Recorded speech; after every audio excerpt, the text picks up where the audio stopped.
Welcome to the Breath of God. My name is Jeff Lewis and I will be your host.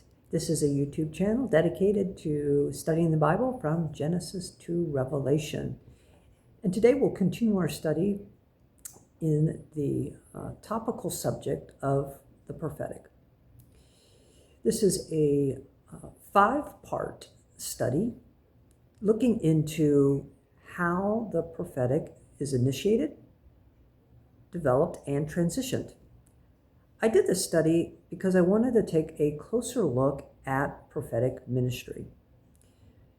There has been an explosion of the prophetic in the Christian church, and it's helpful to know how this developed, how it started.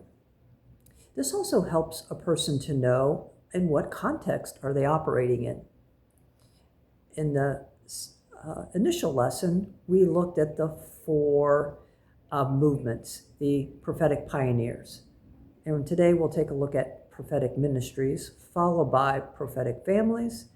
And then the last lesson is prophetic communities. It's helpful to know where God and how God is moving at the moment. You may find yourself where God is initiating a prophetic movement. You may see the emergence of prophets. You might be in the midst of prophetic ministry, and we'll talk about that today.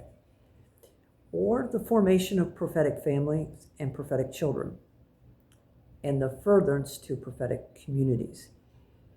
Understanding where you're sitting and recognizing a move of God is really important. This gives you insight in how to respond. And this has become immensely more valued to me in recent years.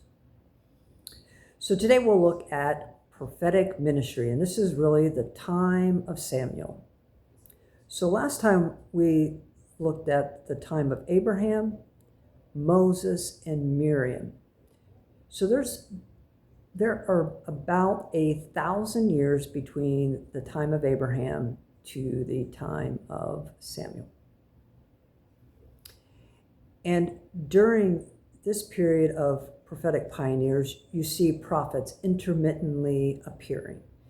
And the prophetic is mostly around God's care for the prophets, the future that he's bringing forth. And it's less about ministry per se. Now, at this point, 1,000 years into history, Israel has come out of Egypt. They've come out as 1 million strong, at least, probably more like 2 million. They have laws governing their nation. They're being, at this time, ruled by judges. So what you find is God's putting together his governmental structure in the nation, and the prophetic is part of that. So you see, first is the priesthood. Then you will see later the kingship. And then finally, God will establish the prophetic as a part of the government. It's like a 3-prong government that God utilizes in governing the nation. And the prophetic holds a very important place because the priesthood, you had to meet a certain lineage required, and it was only men that could be priests. And the same with kings. There was a lineage requirement, and only men were kings in the context of the Jewish nation. While the prophetic, you could come from virtually anywhere within the nation Israel. You could be a man or a woman, and there was no lineage requirement. These individuals were truly called by God, shaped by him, and they were his living voices in that context, a part of his government. And that gave them a certain flexibility and freedom to hold the line within the nation, because there's a tremendous amount of corruption. And God could use the prophets to course correct the people, course correct the king, course correct the priesthood, and protect and govern his people. They are an incredibly important part of God's governmental offices. And you see the continuation of the prophetic in the New Testament as well. So it's worth taking a look at. So we're going to take a look at Samuel. Samuel is an iconic figure in the Bible. Samuel carried 3 offices throughout his career. He was the last of the judges. He was the kingmaker, meaning he anointed Israel's first king and Israel's greatest king. And then he was a leader of the prophetic movement. And this actually, of everything that Samuel did, this may have been, at least in my estimates, the most important thing that he did over the course of his life. So Samuel's comes on the scene. He is born out of the devotion of his mother, whose name is Hannah. She has difficulty conceiving a child, and she is sharing her husband with another woman. So there's 2 wives and the husband. So you can see that Israel had already begun to compromise. There was a degree of moral decay at this moment in society. And Elkanah loved his wife Hannah deeply, and Hannah was broken because she was unable to conceive, and then she was tormented by the other wife because she was unable to conceive. So she pours out her heart to God in deep brokenness, and God answers her prayer, and she devotes this firstborn son to God. And this is Samuel's born out of his mom's devotion. So this is the origin story of Samuel. It's very, very, very beautiful. And so Samuel, at a very young age, is given away after he's weaned, given over to Eli, the priest. And Eli is a somewhat compromised individual, but nonetheless, God honors Samuel. So you see a few key characteristics about Samuel, and also about the time of Samuel's rise in the prophetic. He's referred to as a seer, which is important to notice. And over this time, the term prophet also became synonymous with seer. Now, this word seer that's used of Samuel is similar to the word that's used in Genesis chapter 1 when it says that God saw that what he had made was good. And prophets are those who see. And you see this, for example, in Jeremiah chapter 1, verse 11, where God says to Jeremiah, what do you see? And he says, I see the branch of an almond tree. And the Lord says, you have seen correctly. So with prophets, God does something very special. He reveals to them things and gives them ability to see from a certain perspective. God gives them, in a way, his perspective. It's almost like he does an ocular fusion with prophets. Not all prophets, but we see this in Samuel as an example. And maybe one of the first that are explicitly called a seer. And so Samuel sees, in a way, God blesses his eyesight, his perspective with his. And that's something that God does with prophets in the Old Testament. And Samuel had certain characteristics, very important. You see, Samuel, number one, had an attentive ear to the Lord. And you see this in his calling. He listens. He has a humble heart. He is not arrogant. He is not proud. He humbles himself under God's hand, and he does, and he says what God would have him to say. He has an obedient will, and he has a godly walk. He is a model prophet. So attentive ear, humble heart, obedient will, and a godly walk. And you see this in chapter 3 of 1 Samuel. And this is rather unusual. When you look at the period of the judges, all of them, almost without exception, had significant character flaws that God had to work with.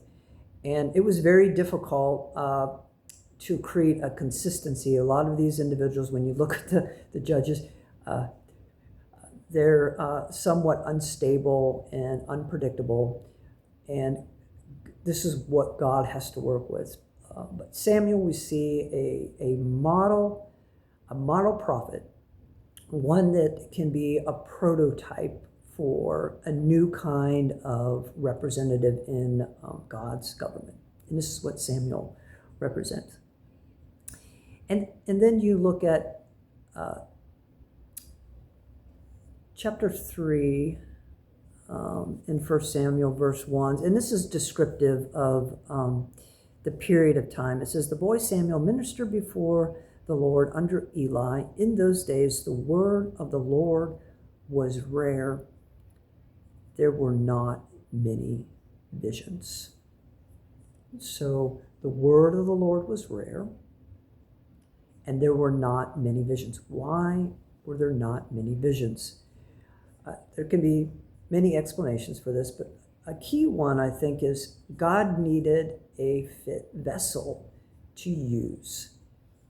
Individuals of integrity, individuals that represented his character, individuals that were fearless, that were and yet humble, flexible, available, and he needed to create a prototype of a prophet. So the first person we saw called as a prophet was Abraham, the father of the Jewish nation. We saw how God shaped him. But now God's going further with this as he's developing within the nation Israel. They are a prophetic people. He's creating a class, a group of individuals that are prophetic and carry a specific title as prophet. So there were not many visions because there were not many prophets through which God could reliably communicate through. So God brings forth the man Samuel through the devotion of his mom, Hannah. And there are not many visions, and visions were important. And you see, without vision, people cast off restraint. They lose moral restraint, and they perish. And we see this during the period of the judges. There's at least 6, maybe 7 periods where they're doing great, and then they rebel, and then God raises up a deliverer, and then they turn back to God, and it's this endless. It's like a roller coaster period in the nation's history because the leadership was unstable, and therefore it created an instability. And the leaders needed to be those who could be purveyors, who could purvey vision, which would bring restraint and discipline and focus. And these were absent because there was an absence of people that God could work through. And with the growth of the nation and as a whole, they needed more of these types of individuals in the nation who could act as God's representatives, God's living voices, even their lives were messages during this time.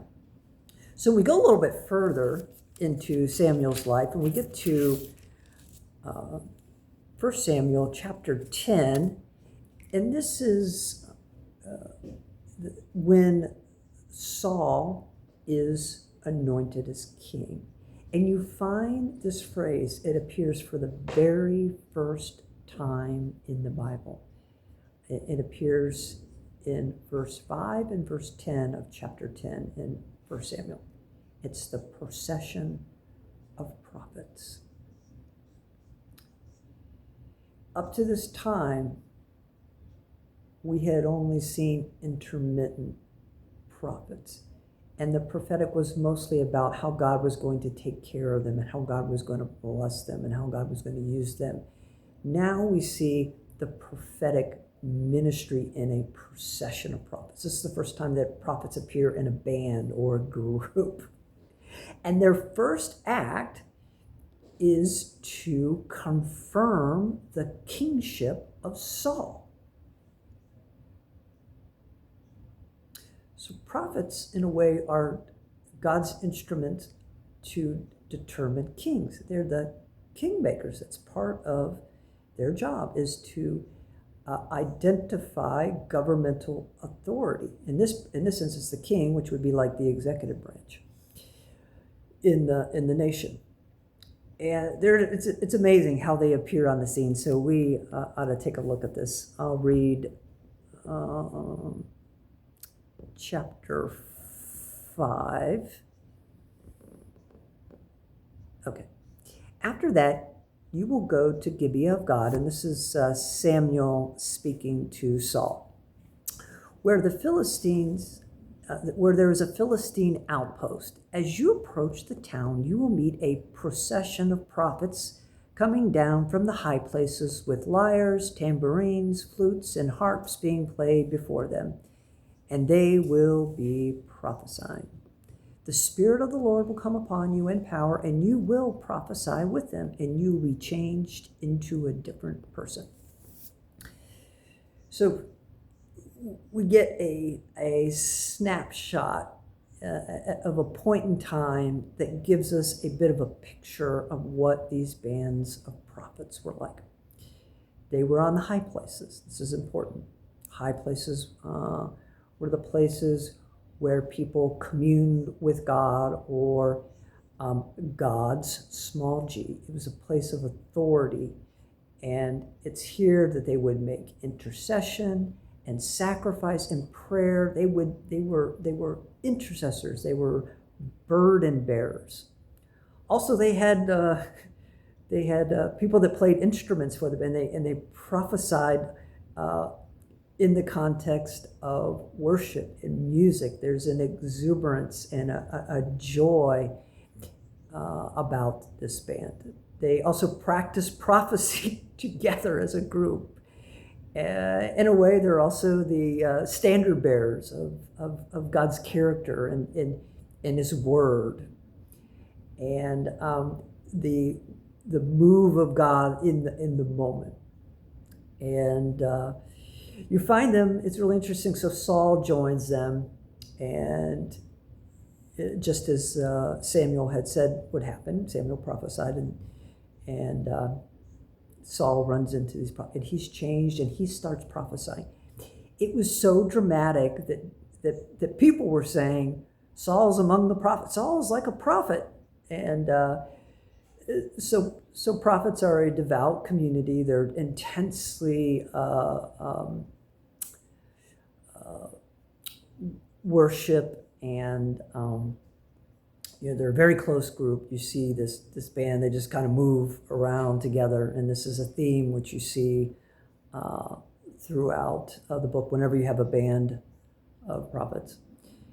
And yet they're very open. Saul came right in, and even he, who had no ability in this area, prophesied, foretold, foresaw things from the mind of God, just by being around this group of people. So this is another thing that you'll find with prophets. They are devout. They're intensely holy men and women, burden bearers. They're feelers, but also they're a very eclectic and open group. So if you find yourself around some prophets, you may feel like a different person just by being around them because of the spirit that moves in and around these individuals. This is what you see in the Bible.